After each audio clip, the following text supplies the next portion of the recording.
સુરતથી સમાચાર સુરતમાં ગણેશ વિસર્જન આજે દિવસભર થઈ રહ્યું છે ત્યારે કોમી એકતાના દર્શન ગણેશ વિસર્જન યાત્રામાં જોવા મળ્યા। ચોક વિસ્તારમાં મુસ્લિમ આગેવાનોએ વિસર્જન યાત્રાનું સ્વાગત કર્યું।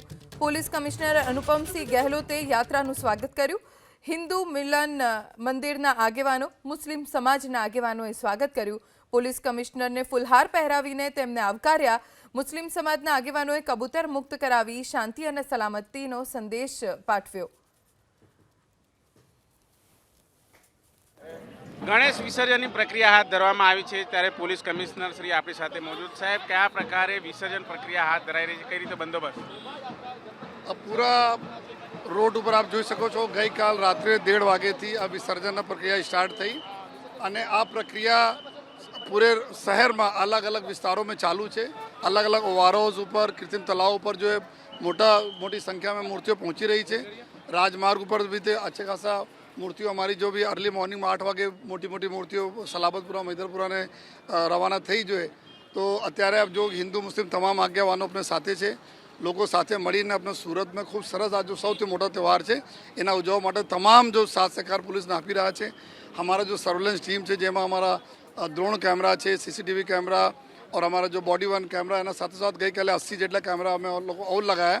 तो आ बधाने कंट्रोल रूम ऊपर जो लाइव टेलिकास्ट थी रहा है અને પૂરા અમે વિશ્વાસ છે કે લોકોને સહકારથી આજ પૂરી પ્રક્રિયા ખૂબ સારી રીતે પૂર્ણ થશે। વિસર્જન પ્રક્રિયા વહેલી તકે પૂર્ણ થાય, ગણપતિ આયોજકોને શું અપીલ? ગયા વર્ષ કરતાં આ વખતે અમે જો લોજિસ્ટિક જો અમારા હતા ઓઆરએસ पे ક્રેન હોય કે બીજા પ્લેટફોર્મ હોય, ગેસ કટરો લગભગ 30% વધારી દીધા છે।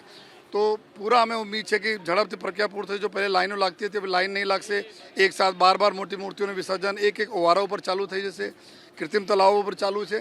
तो मारा रिक्वेस्ट एटला है कि आप समयसर लईने निकलो जो है जेथी समयसर पूरी प्रक्रिया पूरी पसार थी सके जो है। एवं बधा अमारा जो गणपतिना जेटला आयोजकों है एना अमारी अपील है जो नहीं निकला हो आ रवाना थाय मूर्ति लईने जो है। જોઈ શકાય છે વહેલામાં વહેલી તકે વિસર્જન પ્રક્રિયા પૂર્ણ થાય તેના માટે પોલીસ કમિશનર અનુપમસિંહ ગહેલોતે અપીલ કરી છે।